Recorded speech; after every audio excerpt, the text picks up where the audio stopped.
Hi everyone, yes, we're back for more. You're listening to George and Charlie off the Bridle, and for episode 2, we promised you a special guest, and we have one.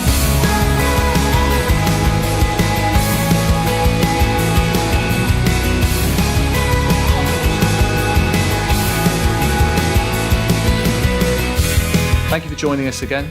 Welcome back to those who got the message in episode 1, and a big hello to any new listeners. Of course, we're very glad you've joined us. I say us, this is the podcast of Newmarket trainers George Scott and Charlie Fellows, and I'm Tony Rushmer, here to help get the guys from start to finish. Also in the room is Carl, the man with the thankless task of producing us. So, George, Charlie, hello. What have you guys been up to since we last convened here at the King's Head in Dullingham? George? Hello, everyone. Well, lots have gone on in the last couple of weeks. Regrettably, Charlie and I have managed to spend plenty of time together, which has been fun at times. One particular trip to Kempton springs to mind in the sense that we both had runners in the same race. Having not really discussed it much, I hopped in the car and just managed to persuade Fellows to drive me down there, and he promptly was getting on his phone to a series of friends and punting his horse galore, weren't you? Well, I was going to say, actually, even more regrettably, neither of us have had a bloody winner over the last fortnight, but there we go. But you've had considerably more runners, to be fair. I have, yeah, that's true. George, I had the pleasure of having a runner in the same race as George. We decided to share the trip to Kempton together. He was his usual rather tedious company. Time must have flown. Hey? Oh, God. The M25 is bad enough as it is, let alone when you got him as a passenger.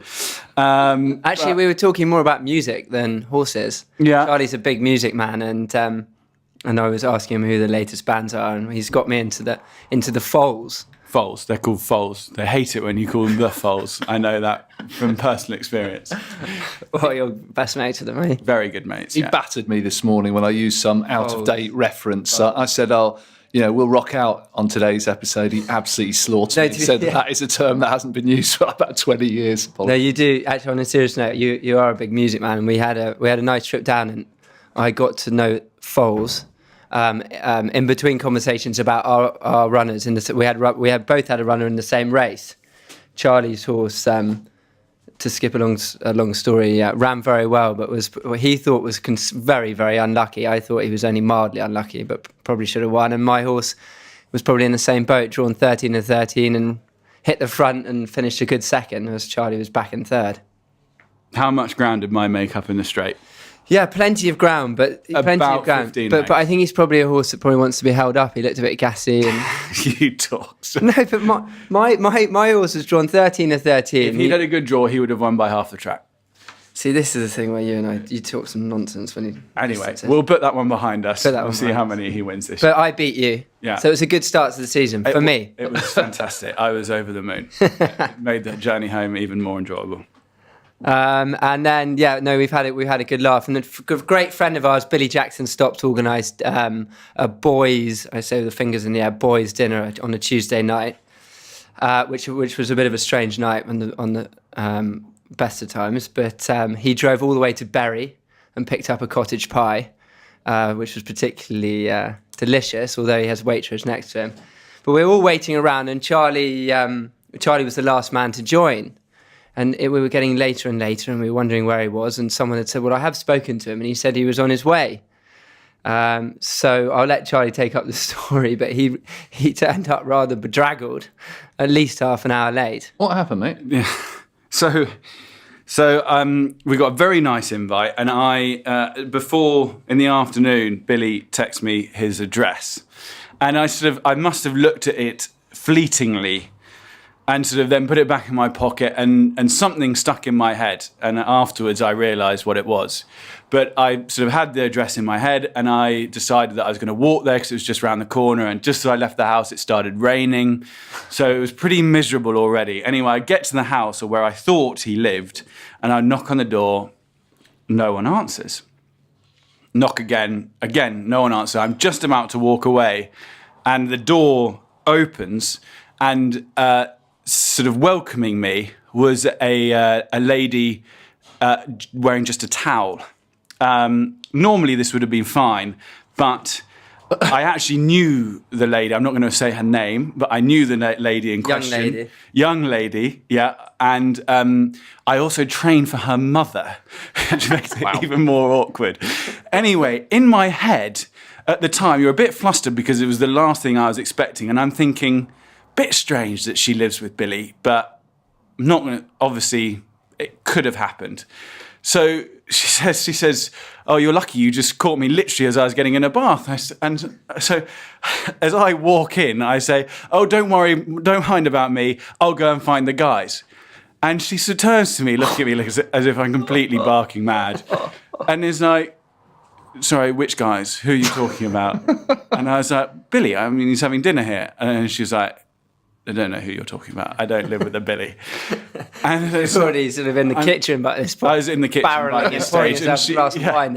How did you extricate yourself from this rather perilous position? As you can imagine, I deal with embarrassment particularly poorly. I went to sort of crimson shade and apologised profusely and realised that actually the street where I was meant to be, I lived on the street where the house was, and the other street I also lived on, and I'd confused the two.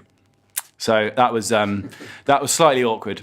So you turned up late to the... So I turned up late to dinner, slightly stressed, and all over the shop really. But hey, it was a very nice dinner. It was a good dinner. I slipped away quite early, but I think Harry Eustace I think they dug in until the wee hours. So did they? Yeah, they did. I think they got to bed at 1 o'clock, 2 o'clock. Really? Yeah. They didn't. Apparently, Billy produced a bottle of whiskey at 12 o'clock. I mean, but he's a bloodstock agent. Yeah. So that's not a surprise. Yeah.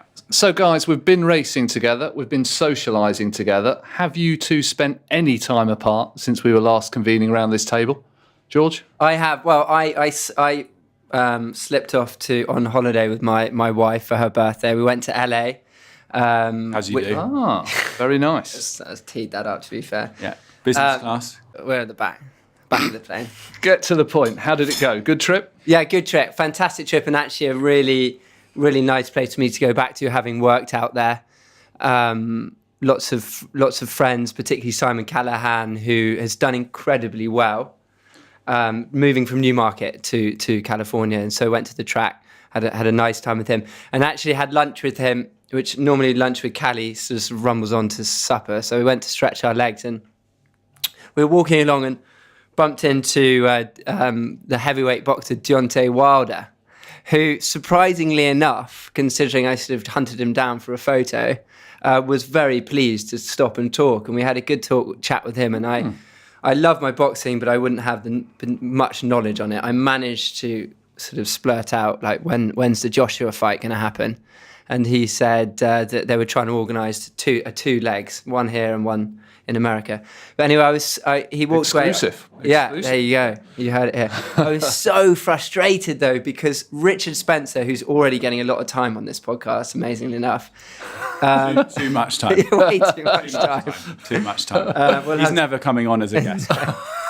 He managed to get Tyson Fury to commit to signing up, well, effectively allowing him to use his name for a racehorse. And it would have just been so brilliant if I'd said to Wilder, "Now listen, would you mind if I named a racehorse after you?"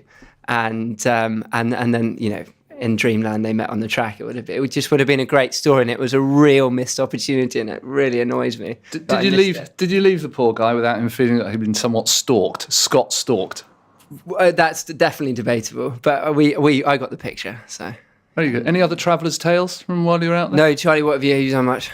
No, I haven't. I'm off to Dubai next week. That's my trip. Oh, that's good. Yeah. Very good. Well, that's enough of you two. First up, we have our very first guest, and without further ado, let's introduce him. As alluded to, yes, our very first guest is in the building.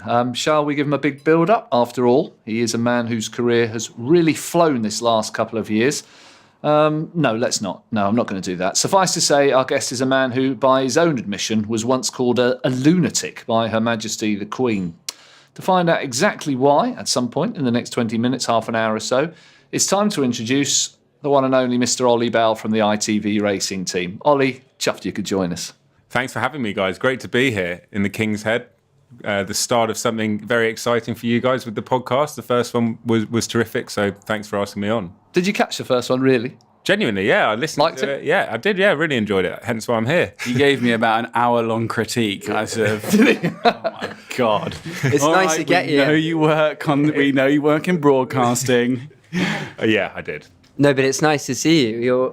You're incredibly busy, and we had to put this in the diary and tie you down. Yeah, it's been a busy time of it with Cheltenham a few days ago, and then Aintree to look forward to, and then as you guys know, and I'm sure will discuss over the next few weeks, the flat season is basically upon us because straight after Aintree it's the Lincoln, and then you're into the heart of it. So it's a pretty busy time for us, but it's also the time of the year that I enjoy the most because for the flat, every sort of dream is still alive, and the jumps racing, the dreams are coming true really with Cheltenham and Aintree in this period. So it's the best time of year, and I think you saw that on the Cheltenham coverage with reactions from the winners, just what it means to people in the industry to have winners at big festivals. In your eyes, is Cheltenham better than Royal Ascot? Which one do you sort of prefer? They bring different things. I'm not going to sit on the fence. Personally, I prefer Cheltenham. I think it's for me, I think the atmosphere at Cheltenham is the reason why I love horse racing. I think when you look at the reactions from the winners, and there's a variety of different winners at Cheltenham, and you see the enjoyment in the crowd, they absolutely love the sport, whether you're in the Guinness Village, the Magnus Orchard, whether you're just in the stands, wherever you are. The Magnus Orchard. Yeah. What's that? I've been on the Magnus Race Gold, actually, so I thought I'd get that. They actually have apple trees in there. Yeah. And so wherever you are in the stands, you can walk anywhere at Cheltenham and someone will talk to you about a horse, a jockey, a trainer. And I think Ascot brings a lot of different things, but I think sometimes that doesn't necessarily come across at Royal Ascot. But then there's more of a fashion, a social event at Royal Ascot. So as I say, it brings different things, but I love Cheltenham. Talking about fashion and Royal Ascot, you did some rather saucy modelling shoot for Royal Ascot, didn't you? Those waistcoats, those pictures were circling around. Yeah, another ambassadorial deal with surplus waistcoats.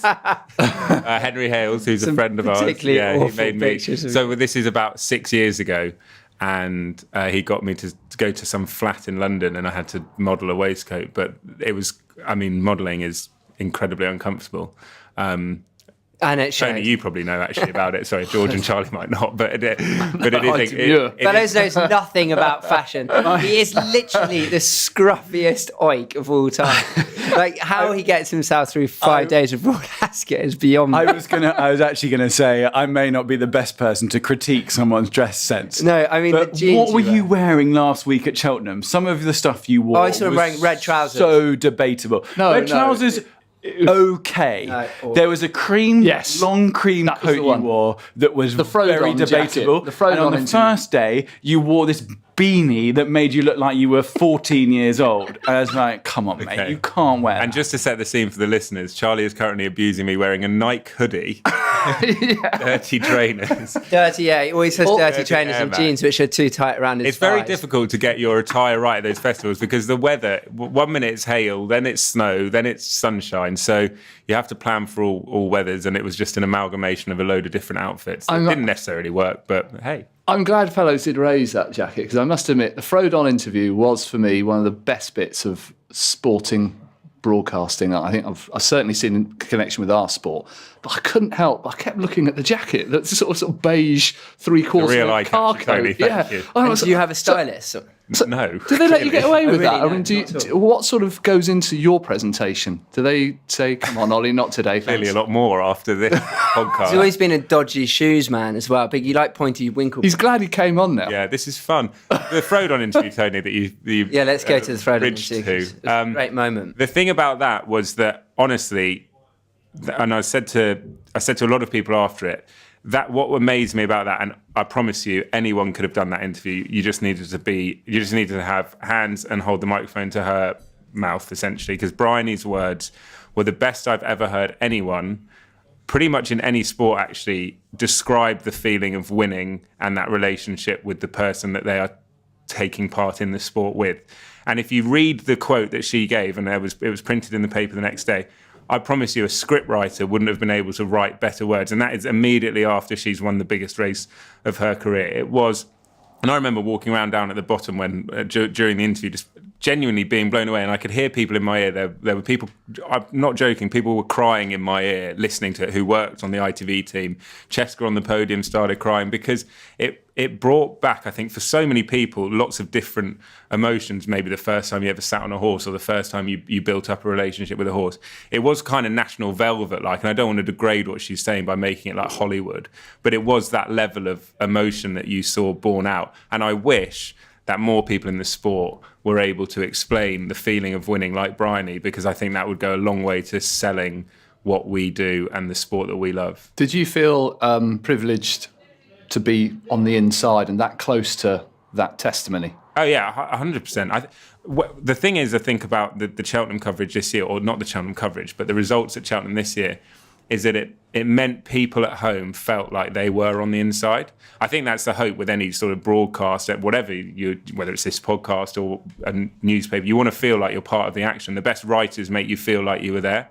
And I think because of those stories, everyone felt like they were on the inside. And the fact that I was sort of first-hand listening to it was a real privilege. But I know it sounds a bit cheesy, but I genuinely think that about going to work every day, really. It's so lucky to be able to talk about the sport we love for a living and speak to people who love the same thing as we all do. Like, we're friends outside of racing, George, Charlie and you, Tony, but I think that racing binds us together, but we have connections outside of it. But the fact that we all have that similar connection is brilliant, I think. Yeah, I was going to say with you've been a great friend of ours for so long.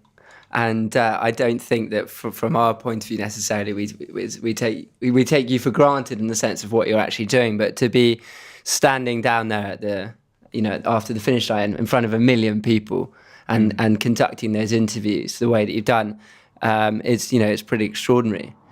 I've grown up a lot, and I'm proud of you. Couple of hiccups. You know what? The worst thing about this is... Can I just say one thing? The Frodon interview was fantastic. I loved it, and she was wonderful. Ollie's blushing. But I know where he's going with this.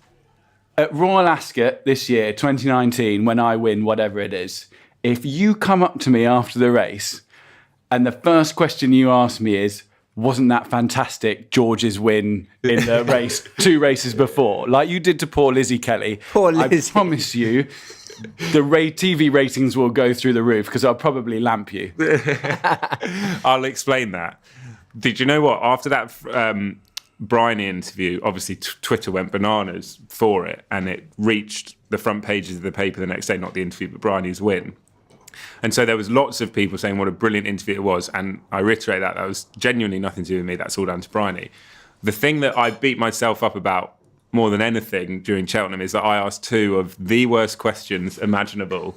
And it's a bit like a footballer. You could score a hat-trick, I suppose, and then if you miss an open goal, in the dressing room afterwards, you're not sat there going, oh, did you see my second goal? I'm glad you think you scored a hat-trick at Cheltenham. I think it's a bit like... We'll decide how well you did. No, absolutely. Carry on. Sorry, It's a bit like scoring a hat-trick. And then I missed an open goal. And the worst thing about that was that in the production meeting afterwards, I was so annoyed with myself because the question that I asked... What were the 2 questions? Sorry. The question I asked Lizzie was, as you said, I think it was 2 races, might have been the race after, 2 races after Bryony. And we're about to go off air, so they're going, be quick, and the horse is walking away. I've got photographers down there. That's not really an excuse. And I said, all I said was, just, can I get a word on Bryony's achievement? And I got so much abuse on Twitter, justifiably, actually, because that was Lizzie's moment. She's ridden another Cheltenham Festival winner. The problem was, the point wasn't the worst thing to sort of get Lizzie to talk about the achievement of the sort of female weighing room on that day at Cheltenham with Rachel having success earlier in the week. But the way I sort of asked the question was, and just quickly talk about Bryony if you can. How amazing is Bryony? You can see how it happens. I understand that, and it's absolutely infuriating. I did text Lizzie straight away before I checked Twitter because I know that that's not cool, basically. I mean, only you had the moment with her when you looked her in the eye. Did she sort of look at you like... Oh, well, you don't really need to be told, do you? That's not. Well, at least you're man enough to just come up and say it. I mean, so I texted her, and then I checked Twitter, and I got so many people, and even like a week later, Those fellows hammering you on Twitter. yeah, on his 8,000 different accounts. He's got a lot of time on his hands. He does. He rants, doesn't he? I know, yeah, exactly. If it's not Australia, it's my questions. Hang on, I was on your side. I supported you in Cheltenham, so I'd be very nice. So then I text her and then I checked Twitter, and even a week later I had people being like, oh, how dare you ask that question. So anyway, I'm thinking, right, put that behind you. The Bryony interview, the viewing figures were amazing on ITV. Loads of people watched that. Brilliant moment for our sport, in our sport. Fantastic. It gets to the Gold Cup and Paul Townend wins. And he's he is definitely about to cry. And I'm thinking, this is quite emotional. And so I say, Paul, you're clearly quite emotional. Why are you so emotional? And he goes, well, I've just won the Gold Cup on it. And I went, yeah, fair point, actually. Kind of makes sense now. Glad we got that covered. But the worst thing is those interviews when they win big races, when Charlie, George, whenever, the hardest interviews are ones where they win big races, because I know why he's emotional. He's emotional because he's just won the Gold Cup, which we build up as the pinnacle of the sport. And so it's clear that is, but what do you say? I mean, that is my job. Well, that's what you get paid. I know. 5 million. I know. George, a couple of minutes ago, George alluded, tongue-in-cheek, to how you've grown up in the last 2 years. I'm wondering if he was referencing that day at Ascot, the lunatic story that was.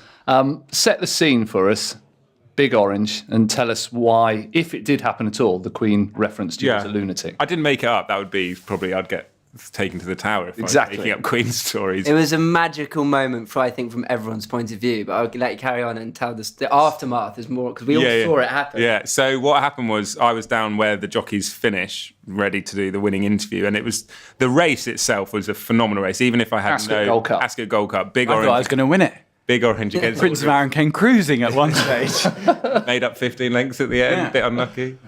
Yeah. Big Orange against Order of St George, and I can't see where I am who wins. I can only hear the commentary in my ear. And Richard Hawes' commentary on the race was brilliant, and he said Big Orange sticks his nose out and wins or something. So then in that moment, because it was such a close finish, you don't have time to sort of prepare the victory. And so I dropped the microphone and chased after Big Orange, only to realise after about 20 strides that he was much quicker than me. Looked round, the cameraman was like, mate, you've got to do an interview, pick your microphone up. I got that brought over to me. Did the interview and it was lovely. And Taffy and Gillian, who look after the horse, were crying. James Doyle was buzzing. Nick, my cousin, was running in after the horse. And it was, again, look, I know that I was involved in it, so it sounds incredibly self-indulgent and I'm mindful of that. But that moment for sport, for our sport, was so good, because at Royal Ascot you get quite a lot of the same winners who are quite used to winning on the big stage. So to see connections, absolutely, like, forget who they are, where they are, and just showcase genuine emotion. Sport is brilliant if it's great athletes and pure and real honesty and emotion, and I think in that moment you got that. Anyway, someone else noticed that, not just the ITV cameras or the viewers, but Her Majesty the Queen. So my dad, the night before, gets absolutely wrecked in the car park, stays in his car. Sleeps in the car? Sleeps in the car. No! Yeah. He doesn't even, he works for Ascot TV as well, so he's deeply unprofessional. I, however, went home and to the meetings and whatnot. I had a few drinks. The next day, we're going to a break on ITV, and the Queen's got a runner in one of the races, so the wire cam, which is an amazing camera over the paddock, is on the Queen, and Ed's about to go to a break, so he goes, and there's Her Majesty the Queen, who's got a runner in the whatever race it was. And I walk into shop because Johnny Weatherby, I think, came over to me and goes, someone wants to meet you. And I kind of knew then it might be the Queen. So I'm thinking in my head, right, what do I say? How do I meet her? What's the protocol here? So I walked over. All right, Liz. That's not what I did. Take the hat You have that in your locker, though. Take the hat off. Surprise me. Hello, Your Majesty. Hello, Your Majesty. And I can hear in my ear the show going on. So I can hear her going, oh God, that's Oli with Her Majesty the Queen. And she's talking to me. I'm listening to the programme. So I kind of don't, and it's a massive blur. And she goes, oh, you're the lunatic that ran on the course. And I went, yeah, I'm so sorry about that. And Because it is the Queen's Racecourse. absolutely. It's her course. She's you trespassing. And my dad, he commentated on the race, the big orange race for Talk and Sport. was wonderful. It was the wonderful most biased commentary ever. you'll ever hear. He goes, "Go on, Big Orange! Like, come on, win, Big Orange! Just get over the line, Big Orange." Was it? We ought just clarify. Ollie's father, Rupert, is of course brother to the winning trainer, absolutely, Michael Bell. So his commentary is really biased. And my first question to the Queen, which is remarkable, was, I don't suppose you listened to the Talk Sport commentary of the race, did you? No, Ollie, I didn't actually, funnily enough. So that was and then Dad came over. I told the Queen that Dad stayed in the car park. It was all like, I just completely forgot what I was doing and who I was talking to. And yeah, in hindsight, I'd do it very differently. But actually, it was a memory that myself and our family will have for the rest of our life, and it was the best 2 days at the races I've ever had. So yeah, it was first class. Ollie, can we talk candidly about the ITV Racing team? I know they're all sure to be a great bunch of guys, etc. But tell me, what's Chapman like to work with day in, day out? Do you know what Matt Chapman is? He is, for an audience member, I think it would be fair to say he's a bit Marmite. I think he'd say it in his own words. You either love him or you hate him. To work with, he is incredibly good at his job, first and foremost, because what he provides the coverage and our team is invaluable, basically, because you need spikes when you broadcast, and Matt provides various spikes in the coverage. So you can go from a fairly mundane paddock on a quiet Saturday to Matt, who's got 80 punters behind him and he's yelling and he's jumping and slipping off rails or whatever. And I think that creatively, the one thing that I've learned from ITV, and I think it will be true the bigger you get in any operation you do, whether it's training horses, being a jockey, the bigger you get, the sort of more responsibility you have. And I think we're all aware of the responsibility we have. And not that I am sitting on the fence, but there is, across the whole board, a real creative desire to achieve the best programme possible. And with that comes creative differences, I think it's fair to say. But that's not unhealthy. I think that's really healthy, actually, because what we are wanting to achieve is the best product possible. And so he will, having had 20 years experience in broadcasting, have slightly different takes on how he broadcasts and wants the programme to be broadcast. I think it's very obvious from watching it that we have slightly different broadcasting styles. But with that becomes a really healthy balance. So to answer your question, I know I've answered that in a very long-winded way. I really enjoy working with Matt. He's very good to work with. And to be honest with you, what he provides the show is so important to what we're trying to achieve. The whole team look like they get on really well. So we are actually, and genuinely, I know that we are all a team. It comes across on air, but we do get on very well. And actually, that's across the board, really. And you've missed out, to my mind, the best commentator in racing. I think he's one of the best commentators in sport. Wow, to be honest. he's so good, isn't he? He captures those moments and really, he ramps them up and just takes you higher. If you think about all the good commentators across all sport, I think Richard's now right up there as one of the very best. Yeah, he's fantastic. The ITV team genuinely do get on very well. It's kind of true with everyone, though, what I was saying about Matt, because I have disagreements would be the wrong word, but I have differences of opinion to Ed, to Luke, to Jason. But as I say, we're all mates, and after the show, we all have a big drink. And that's the one thing. We all meet up on a Friday night. We all have dinner and production meetings. We work. We have phone calls on Tuesday. The ITV product, everyone sees it for the 3 hours or whatever. It's on air on Saturday. But we're in constant communication with everyone. We are basically going on like school trips essentially every week with each other. So close knit. It's been enormous success. Hopefully, hopefully people enjoy it. But you are going to, in that environment, have times when you get frustrated or you can't get what you want on air or whatever it may be. And I think that through it all, for us to be as close as we are and as good of friends as we all are, and I'd say that, and I mean that, we are incredibly close as a group. I think that comes across on air, but I think it's probably our biggest achievement, to be honest, because we have won awards for the coverage. We amazingly won a BAFTA in our first year, which is phenomenal and a great credit to all the team. But I think the fact that 2.5 years on, we're still mates with each other and getting on as well as we are, I think is down to a lot of people's hard work, but also the team that they assembled. I think I read somewhere that you were referenced as racing's Hugh Grant. Is that true? Did you cringe? Was that like, oh, what? I haven't read that. Are you talking about me or Ollie? Yeah, it's you again, Charlie. Housewife's favourite. Some of this stuff. Do you get recognised a bit?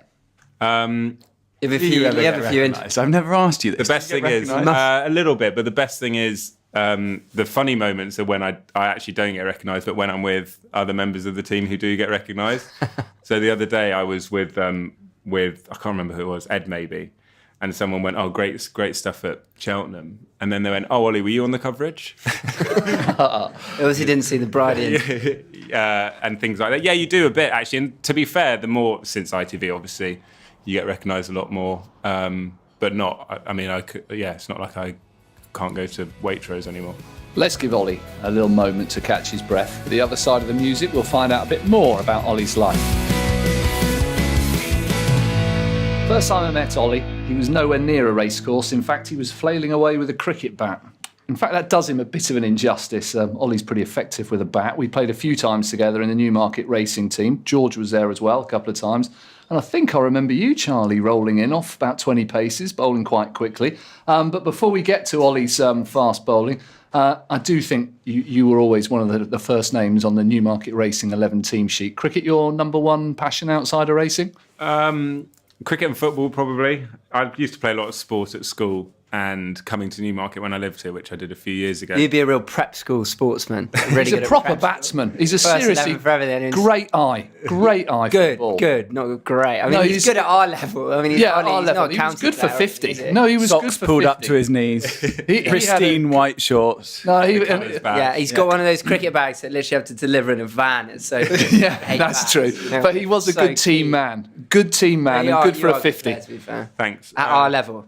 Football I played quite seriously in Australia, and then we played five-a-side back here actually when I was living here, so that was good fun. But cricket obviously now is the sport that I would probably play most, and it's great fun. The Racing 11 in Newmarket is terrific, and a great opportunity just to catch up on a Sunday and play cricket. I actually didn't know Charlie that well when he first played against us actually. I think for whatever reason, Assistants 11 against the Racing 11. Racing 11, something like that. And we were just getting to know each other. And it's probably my biggest achievement on a cricket pitch was the time that Charlie rolled in, and he did have the socks rolled up to his knees and the Radley colours badge on his the Radley baggy cap. the Radley baggy cap. He did. Which he nicked off someone at school. And you know how before a cricket match you go, "Oh, you any good? Do you play a bit?" And Charlie's given it the absolute I am and gone, "Yeah, pretty quick actually." Not for the first time in his life. Pretty quick actually, if I'm honest, Ollie. I've probably still got the 80 miler in the locker. Well done. You're not being invited again. So down he waddles down towards the bowler's mark. A bit harsh. Is not very fair. bit I'm harsh. quite an athlete. You're not, mate. He charges in after telling me that he can bowl pretty much 90 mile an hour. Courtly Ambrose. Yeah, Curtly Ambrose. I don't know why I went for that one. I could have You've mashed up two of the greatest fast bowlers' name of all time. I could have gone Courtly safe and gone to the Ambrose. Flintoff or something. Yeah. So yeah, a bit like Curtly Ambrose charging in at me, and then midway through, and it was one of those moments that if it comes off, you look a hero, and if it doesn't, then you look an idiot. But literally, as the ball is in the back of his hand, I go, "Well bowled, Charlie," and hit him for 6 over his head. It literally hadn't even come out of my hand. And he just said, I was about to release the ball. He said, "Well bowled, Charlie." And, yeah. Sporting highlight for you, I should imagine. But to be honest, I've done that to various different people and been bowled straight away. So it does. I was just so glad in that moment, given the preamble from Charlie, that it came off. But cricket is one of my passions outside of racing for sure. Do you remember that game? sports, really. Do you remember that game with Scott really annoyed? I can't remember if it was Haggis or Dunlop or Simcock or one of them by taking guard about 4 yards outside of the popping crease. Yeah. They were wound Haggis. up. Would have been Haggis. Haggis I is can't very remember. easy to That's wind the up. old school sort of method, when the track's a bit dodgy, you get up the wicket. I think I got 40 You got out, runs? I think. Yeah, you got runs that day. Yeah, but it didn't half wind them up. Yeah, but Haggis. You know, someone doesn't make a lot of runs when they remember getting 40 not out in a game. I got 40 not out in that game. 42. No, it is good fun actually, the cricket, and actually there is quite a good sort of Newmarket's community. I mean, in the winter everyone shuts down, but there's various things. Do you still play the football up here? We haven't played for a little while. I think it does happen. On the cricket, so for my stag do, we played cricket up in Leeds, and you can do something called playing with the stars, and we got Matthew Hoggard, ex-England cricketer, to come and play indoor cricket with us. So a whole load of us. Anyway, it was my stag do. As the stag, I had to do a forfeit halfway through, which was facing over of Matthew Hoggard bowling full pelt inside with a hard bull. Anyway, he's a bit cocky, and I'm not a good batsman. I'm a worse batsman than I am big bowler. target for him. And quite a tall target, thank you, George. And he says, where do you want me to bowl it? And I said outside off stump. Anyway, I promise you, no word of a lie, the first 3 shots I played were the most beautiful cover drives you've ever seen in your life.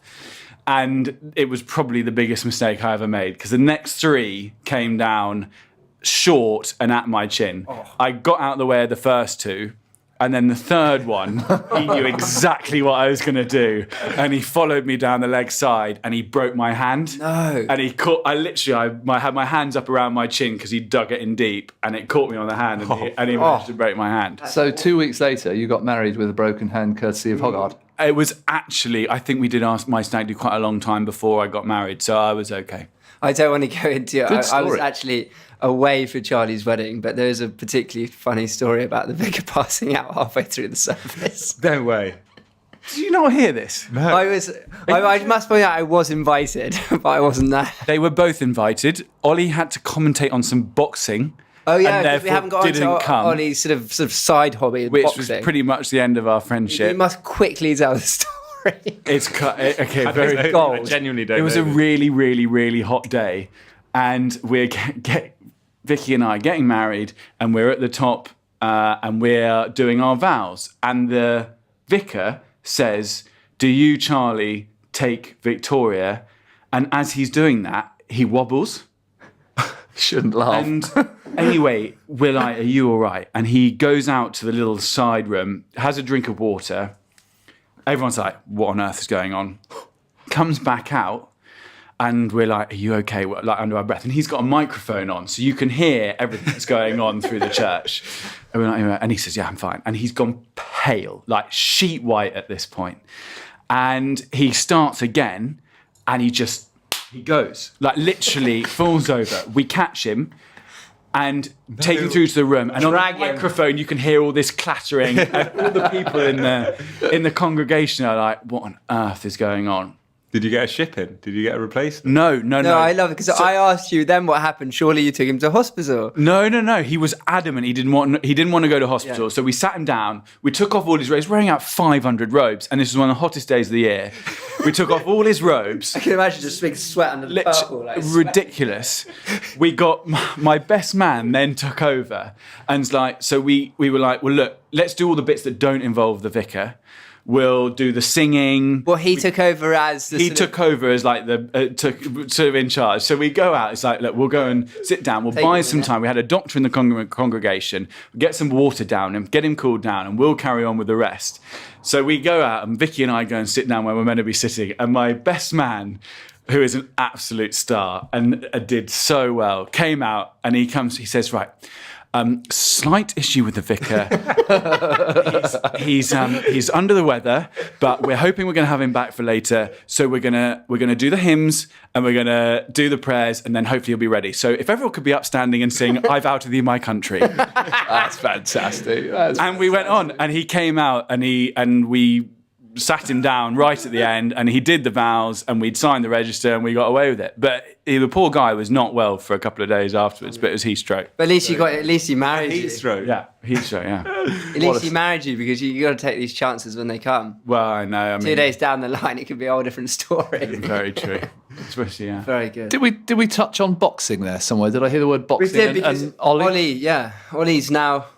We no one really sees it because it's sort of late at night. It's sort of like ITV 9 and sort of Ollie's Bond presenting, but I do see you promoting it through. Yeah. So I presented last year. I'd presented football, boxing, and darts for ITV, which was great to have a crack at doing other sports. It was obviously when the World Cup was on, so the Mark and Jackie Oatley, the main ITV sport presenters, were elsewhere. But I got a shot at presenting the World Boxing Super Series last year, and it led me because I hadn't.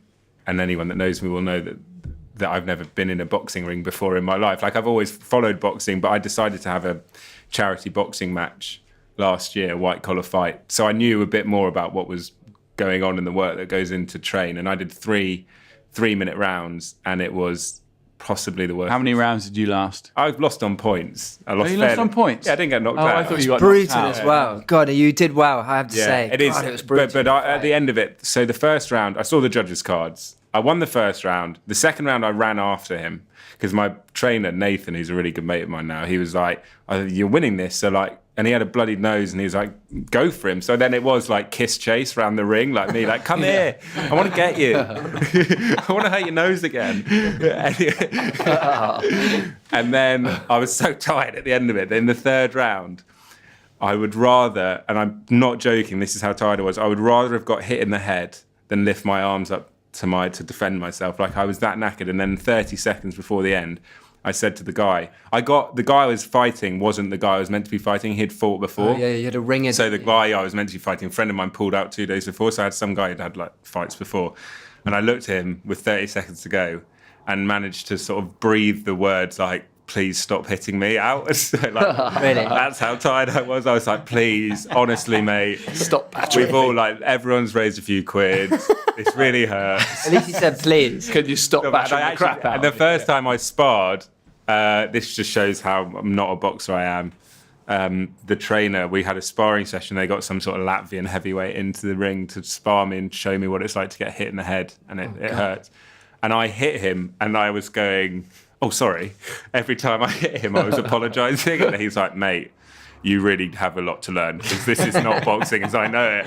"Oops, sorry about that. You're Beg your right." pardon. Yeah, exactly. They It was a say bit Hugh Grant it's there. the most energy sapping of all sports. I mean, it's you saying 3 rounds, and you're a fit guy, does a lot of sport, and yet after 6 minutes into the 7th, you were like, Yeah, I was gone. So Deontay Wilder, who George referred to earlier, and all those heavyweights that do 12 3-minute rounds, the fitness that they have is phenomenal. But in terms of training, I'd hate going to the gym. And when I was playing sport and whatnot at school and all that stuff, never ever would I want to go for a run on my own or lift weights on my own or anything like that. But boxing was the first time I've ever done any training that I actually genuinely loved. Like, it was good because you're learning something new. You're actually like using your brain as well. And it is a real craft what professional boxers do, and I've loved covering it. I did my first show with Nassim Hamed and Duke McKenzie on ITV, and Nassim, for those boxing fans that are listening, doesn't look like the Nassim Hamed that I knew when he was sort He's of a unit now, a isn't he? big lad. And we ordered a takeaway, and I shouldn't probably say this, but we got a Chinese in, and because during the fights are quite long, so obviously, and it's during from 7 o'clock I think till midnight, so you get food in. And I think Nassim ordered a couple of crispy ducks from the Chinese and then polished off my crispy duck and Duke's crispy duck as well. So he had 4 crispy ducks along the way. But working with those people who I admired, and Nassim was the one that got me, the guy that got me into boxing, I think. Working alongside them was first class, and doing other sports like football, albeit that it wasn't the most high profile game, but being given the opportunity to do other sports is something I'm very grateful for and absolutely love doing. will we see you doing any other sports going forward, or is it going to be racing focused from now on? No, to be honest with you, I'd like to do other sports. I see myself, and I think most presenters, a lot of presenters, would see themselves as... A lot of people listen to this, so you can use this as Yeah. your... You think you're going to be on the F1 circuit, don't you, next year? I was thinking more sort of catchphrase. In all seriousness, though, I do think that even though I'm sort of intrinsically linked to racing through my name, I guess, having my uncle as a trainer and dad working in it, etc., I see myself, and always have seen myself as a TV presenter who knows a bit about racing, and therefore I think I wouldn't really restrict myself in taking opportunities if they came in, whatever that is. But doing other sports is great, because sport is probably the biggest passion of mine and the thing that kept me from getting expelled at school, basically. Well, expect the phone to ring off, because as Charlie just said, lots and lots of people listen to this. Smash Hit Surely podcast. loads of follow-up calls. We're going to have a break now, and then we're going to come back, and we're going to look ahead to the 2019 flat season. I think it's high time we looked ahead to the start of the flat season. We're almost there now, chaps. How well are preparations going with the respective teams? Look, it's a great time of year because you're just starting to gallop the horses. I took a load down to Waterhall, which is a really nice grass gallop that doesn't only get used at this sort of time of year, last week, and they'll take a whole load down again this week. And they're just starting to stretch their legs. And this time of year, you're always dreaming. Like, all the dreams are intact. And then in about 3 weeks' time, they start running and they're all smashed to smithereens. But You've had a few runners. Your horses have been running really well. It's that really frustrating thing. It sounds a very obvious thing to say, but as a trainer, when you got hitting the crossbar left, right, and centre, which you've been doing, but at least I always think those horses that are running well, they turn themselves into winners, don't they? It's much better than them not running well. Yeah. We have. It's been a good start to the year. We just, as you say, we've hit the crossbar a lot of times, and I'm not a big fan of all-weather racing. I just think that you need so much luck and a good draw, and it just hasn't really fallen right for us this winter, and a lot of them have kept on hitting the post. But they're in a good place, and they'll start winning sooner or later. But Lincoln round the corner. And we've both got a runner in the Lincoln. Both got a runner. I think my plan's to run another bat. Obviously, we spoke about him briefly on our first episode. He's done really well since he's come back from Dubai, and obviously haven't done much with him. He'll retain a lot of that fitness, even from the 6 weeks, the gap around 6 weeks, 4 to 6 weeks. So he'll only do one piece of work, and I would think off a rating of 107, which was what he was on when the weights came out. He's certainly going to need to be claimed off. So we'll be looking to claim off him. And horses that have wintered in Dubai have a very good record in the Lincoln. Yeah, I mean, it's a big advantage, isn't it? Yeah, exactly. And they come back and healthy from a nice bit of sun on their backs, and so we'll have a go at that. But he's not an overly big horse, and he's going to have to lump quite a lot of weight. So we'll see. But Charlie, Austin, and the XL boys are really keen to get him to the Hunt Cup at Royal Ascot. So I've kind of learnt with him, if I give him a short break, a short spell, that he can sometimes regress very quickly. So I've kept him on the go, and we'll keep him on the go till Royal Ascot. Chief of Chiefs has had a run as well, who ran with credit in the Winter Derby.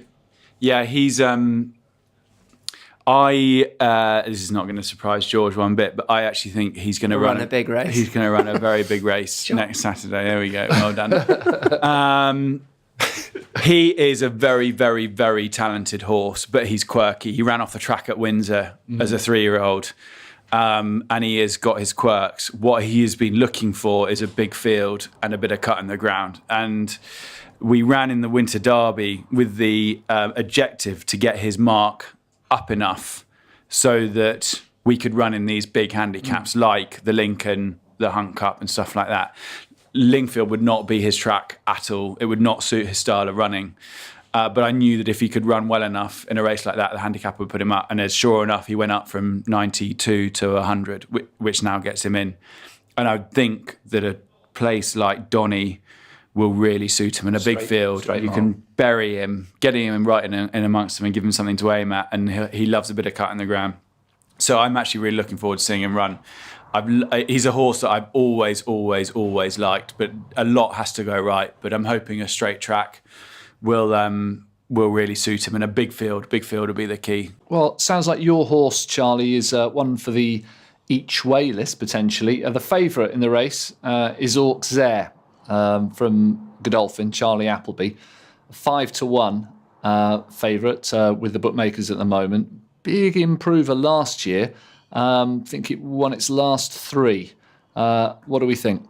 It seems short. It's short enough price for a race of that nature. But having said that, we've seen quality horses win this race before, and then there's always a really quality horse in the race at a short price. They don't always win, but it's normally the way the race is made up.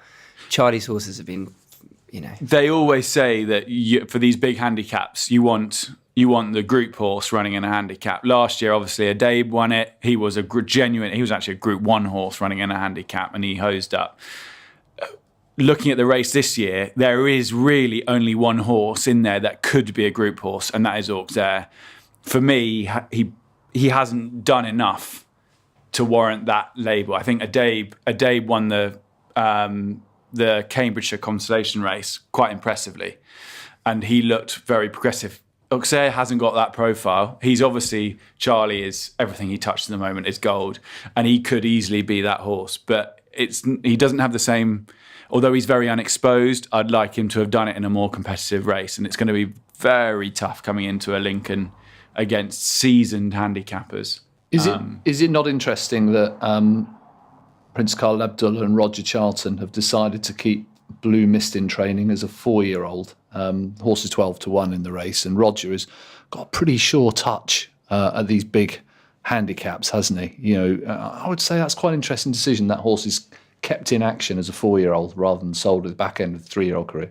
Yeah, I mean, he's certainly a trainer that lets horses progress at their own time, and as a result, you know, you do see his horses improving year on year. I'm not sure whether the horse will run. I haven't spoken to Harry or his son Harry, who's always an absolute wealth of information about everyone's horses. I guess Charlie as well. We'll probably shoot him a WhatsApp in the next few days and find out. But as you say, it's unsurprising that Roger would keep a horse like of this nature in training, and if he lines up, he'll certainly be a horse that will be looking to be very, very competitive. And those Juddmonte families, they can't half improve as they get older with the winter on their back. So he'll be pretty dangerous, I would think. Ollie, we're going to have a word about horses to follow. I'm going to ask the two guys in a moment. Any horses on the flat that have kind of caught your eye that you're looking forward to seeing run again? Well, there's a race from Newmarket in September that I think will pay to, well, it already has proved worthwhile to follow. I think the Guineas is obviously too darn hot to lose, in my opinion. That would be very boring to give him as a horse to follow, but he looks first class. So one thing I would say for anti-post backers is I wouldn't be sure whether he'd get the Derby trip, so just be sort of tread carefully with that. But there was a maiden at Newmarket over a mile in September that was won by Kick On. Yes. For John Gosden and Oisin Murphy. Yeah, Humanitarian for John Gosden and Frankie was second. Constantinople was third. Bangkok for Andrew Balding was fourth. And Magic Illusion for Charlie Appleby was fifth in that race. Constantinople went on the third that day to win by 10 lengths at Thurles next time out. Humanitarian won after that. Kick On actually ran an eye-catching enough race in the Racing Post Trophy, I think it was. Finished fifth or sixth. What's he by? He's by Charm Spirit or something? He is. Yeah. He is by Charm Spirit. Yeah, they thought a huge amount of him. Yeah, I think he's out of Marika. He's a Margie mare, if memory serves. So, that race, I think, well, as I say, Constantinople's a horse that I was really impressed with at Thurles, and he's around about 25-1, 33-1 for the Derby. So that race, I'm sure, will prove worthwhile to follow for 3-year-olds coming into this season. I'm glad you picked out Constantinople, because the horse in that race I'm going to pick out is Humanitarian. Yeah. Horse that was second, then went to Lingfield, won 5 lengths. A little bit of an emotional attachment because he's by Noble Mission, who George was very much involved in the training of when the horse was at Warren Place, trained by Lady Cecil. So I've been watching his stock, and Humanitarian, I thought that was a good first run that day. I think Frankie rode him when he comes second in that hot maiden. And let's be honest, boys, those Newmarket maidens at back end, you can get a hot maiden. Yeah. I mean, they're not all. No, they are. I mean, as Ollie's quite. Hasn't Noble Mission just started a Group 1 winner in America? Grade 1 winner? He's not a Group 1 winner, but he's started a legitimate Kentucky Derby contender. Right. With Baffert? Was it Baffert? No, I don't think it is Baffert. I think it's on the East Coast. Anyway, he's doing but, all right. No, but he's a side going along well. On the dirt. Yeah, he's to me, I mean, I wax on about it. He really, to me, has every chance of being a proper stallion, in the sense that he was a full brother to Frankel. He was a triple Group 1 winner in his own right. He had a lot of speed. I would think he would have won the Lock-in if we'd managed to persuade them to stay in training the following year. So he had the speed for a mile, but with a mile and a quarter as well. But Juddmonte sold the majority of him to Lane's End. Yeah, and he's made a good start so far, as you say. And your horse to follow is by him. I've got a nice filly. Do you like him at 33-1 for the Derby? Because I think that looks, I mean, I would be nice lying price, if I could outline the Derby market right now. But I remember the horse, and like yourself, follow the Noble Missions, and he's quite a nice prospect for sure. From your own 2 yards, Charlie, if you were trying to pick out a couple or wanting to with these 3-year-olds that are just coming through, I'm going to tie in beautifully with that form. I think I'm hoping that my horse to follow this year is a horse called King Oscar. He won a Newbury maiden first time out. Not very many of mine win first time out, and he won pretty impressively. And then he ran against Kick On, who won that maiden in the Racing Post Trophy, and he finished 7th in that, just behind Kick On. They went really, really hard in the Racing Post Trophy, and all of the inexperienced horses So the horses that had won first time out finished in the back 4, including my fella. And I just think he got caught out for experience that day. I like him a huge amount. His work so far has been pretty good. He's just started galloping. So did he gallop on the Waterhole? He galloped on the water. He galloped on Waterhall last week. That's and exciting. He had a blowout on the Alba this morning, and he'll go back down Waterhall this Saturday. And where's he starting? Possibly the 10 furlong conditions race at Newbury for the Greenham meeting. Is that the Friday? Yeah. What does the Waterhole? Waterhall is a gallop in Newmarket that opens in the spring, and then when the main Limekilns gallops, which is where the sort of biggest grass gallops in Newmarket open, they don't open for a little bit. Waterhall then closes. So. Waterhall is at the far end. Yeah, of it's quite Limekilns, unique. and it's kind of a start-off point for a lot of the big When you trainers. said exciting, is that because It's exciting. No, it's just good horses? exciting to have. I mean, I know how highly Charlie regards that horse, and as a trainer, it's been such a long winter, and you're just like, it's exciting that you're dreaming of getting these horses. Would that mean that he's quite forward in his training if So he's doing that? as a work? colt, he never left. A lot of the horses, they leave the yard, they go and have a little winter holiday. He stayed in the yard. He never left, and as a result, he's a bit further forward than a lot of them might be. And yeah, he's well on track to be ready for that. If he's not ready for that, then we might look at the Derby trial at Epsom as being the backup option. But he's going to want cut in the ground. Yeah. That's going to be the one big proviso with him. He's by motivator, and I'm sure he won on heavy ground at Newbury, and he's definitely going to be aided by soft ground. George, any thoughts? I was just saying about Charlie there. I mean, in the sense of, is it early for these horses to be out and training? No. The Guineas horses, Aidan's horses in Ireland, I mean, I can't speak for Aidan, but Mr. Gosden mentioned that his horse had breezed a couple of times. If you're going for the Guineas, you're up and you're in full work now, aren't you? You're galloping. Especially So those big early, colts. It's not early. Yeah, exactly. I've got, I don't have a horse quite like King Otter as, with the profile of him this year. We'll miss James Garfield, who obviously we retired to Rathbarry. Any chance to get James Garfield in there? Moving on. He was a quality animal. He was, but this year, Rated George. 118. George, this year. This year we really have some nice horses. I've got two that I like. There's a horse called Reloaded who he won a Pontefract maiden on his second start, and then he ran in quite a hot novice at Yarmouth, and he clearly wasn't right. He's done really well over the winter. I might start him at Redcar early next month. But if he's tearing the trees out of the ground, then he could go to a Newbury handicap. But everything for me with him is the Britannia for him, and everything will be worked back from that point.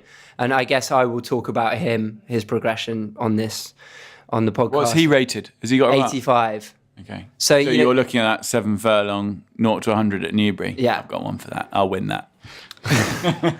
Is the Niarchos is the Niarchos horse still with you, Gilgamesh? Is that horse he's still with training? me. Yeah, he is. Yeah, he's due a result, that horse, and he's a real family favourite.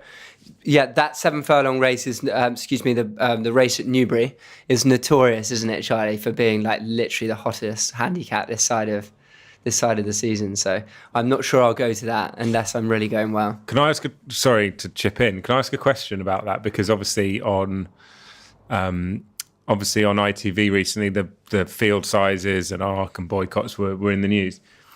I'm sure that the prize money on that Newbury handicap is decent, but why, as trainers, do you run? Say you've got one for that Newbury handicap and you've got one for that Newbury handicap, then it's worth, I don't know the numbers, but say it's worth 20 grand to the winner, for example. Why not you run at Pontefract on a Tuesday and then you run in the Newbury handicap and then the field sizes are a bit more spread out rather than, I know that's not the cure, but do you see what I mean? Why does everyone go target like certain races? And then you have like quite a marked difference between some, Chelmsford, for example, there was a sprint handicap the other day, 5 runners. I think obviously prize money at Chelmsford was very good. But then you'll see a very competitive sprint handicap 2 weeks later and it's got 25 runners in it or 20 runners or whatever it is. So why are there certain races that trainers like to target with their good horses when you could have more opportunity of having winners elsewhere? I think trainers are creatures of habit. a lot of the time. There's a lot of, there's races that I think if you've been training 20 years and you've had a certain amount of luck with one race, you're going to keep on going back there and bring a horse back there. So it's probably as simple as that. They're also quite superstitious trainers. So there's a target. You want to map a horse out for the season. And if you've got a route that is tried and tested and has worked, often you're quite keen to go back and do the same thing. But that's certainly that. But also, the quality of the track, and for certain owners, and Newbury, is renowned for being a prestigious track, and gives you probably for a good horse gives you a fair idea of where you're ending up, and location as well. Yeah. You send your horse to Redcar, it's a very long way away, and Newbury's a bit closer. But I think probably more the quality of the track, and also they often can put on a bit more prize money as well. But I'm not going to be tied down to my prize money comment, because I appreciate that smaller tracks often are even more competitive than the bigger tracks. But I would just think that the sort of prestige of the track and the quality of the track and the distance is probably... And with the good horses that you have, do you want to put them against stiffer competition earlier on in the season so you know roughly what you're dealing with? Or would you rather... They fall into two brackets, don't they, really? Like, with a good horse like, King Ottica, or you hope he's a good horse, or like James Garfield last year, you definitely want to chuck your hat in the ring and see where you're at, because you want to use it as a stepping stone. But then that's part of the art of being a trainer. Then you've got to run your horse in their best races for them, the best possibility for them to win the race. And that's why I said about Reloaded, like, I'm not going to commit to where I'm going to run him. If I'm pleased enough with where he's starting out, then it's pleased enough with where he's working, then we might head to Redcar. But if he's working great, then we go to Newbury. But for me, in that individual case, all roads lead to a nice handicap mark at Royal Ascot. But to do that, you're going to I can do that. Races. Yeah, I know, but I could run a really big race at Newbury and go up £6, and suddenly I'm rated 91, 92, and I'm going to get in off the bottom of the Britannia.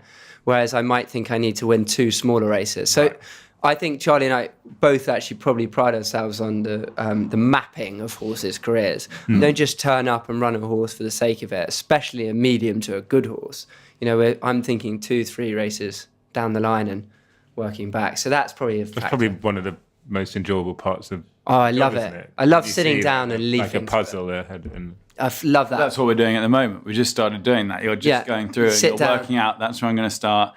Then it runs crap, so you have to change the whole thing. And luckily you've written it in pencil, so it's all fine. You can rub them out. Do you do that with, how many horses would you do that with, where you'd have a genuine, like, essentially a season mapped out? No, you wouldn't. I wouldn't have a season mapped out. You can only do that really with a really good one. Right. But you'd work sort of 2-3 races. Two. I'd have a wall chart in my office, because my memory is not great. I've got other assets. I have a wall chart in my office with the 6 months ahead of me in like big squares. And so I'd have jots all over from now until September, with horses written all over the wall in different dates. And obviously, as you said, they get crossed out. But in my mind, I've got a mind map on the wall of where the horse are. And as you said, this time you're starting to write things in, you get a bit ambitious, and you write this in, you write Royal Ascot in. So you've got a map in your mind as to where these horses, it's not just a coincidence. That's fascinating. Is your memory bad? No, it's not bad, but there's a lot to take in. Do you remember, for example, key dates? I can remember key dates, like your wife's birthday? Yeah, well, how did that go the other day? I did. Well, it was Polly's birthday on Tuesday. What day does it say? It was Polly's birthday on Wednesday, and it was on Monday. And we were obviously in LA, and I was probably just very jet lagged. Anyway, I hadn't made a big deal about it being her birthday and the lead up to it, so I knew that it would be a nice surprise if I organised a big breakfast and knocking on the door and sort of wheeling it in. Anyway, so I organised a big breakfast and sort of woke her up at 7:30. She was exhausted, and wheeled in this amazing breakfast with cake and everything. It had like the happy birthday like written on chocolate on the plate. Had happy birthday chocolate cat, and she actually doesn't eat chocolate. Yeah. And I got the day wrong. It's the day early. But on that note, we have got through at least 20 minutes without talking about Richard Spencer, which is good. But that's good. We haven't got through an episode without talking about James Garfield. We'll promise both next time. No Spencer and no James Garfield in episode 3. Thank you for listening to episode 2. We do hope you enjoyed it. all that remains from all of us three is to say a big thanks to Oli. I really appreciate you. Top man, Ol. Thanks for great letting me on. Really hope it good. all goes well. And to thank King's Head Dullingham for hosting us. Fantastic. Fantastic. They've got a new chef as well, and I come here quite a lot, and the food's better than ever. So we're about to sit down and taste it. Thank you to Carl Homer from Cambridge TV for producing us. And don't forget to follow us on Twitter @Bridle Podcast. And please also subscribe so you won't miss an episode. We look forward to you joining us again in just over a fortnight's time when it'll be the Craven meeting. Thanks everyone, and goodbye.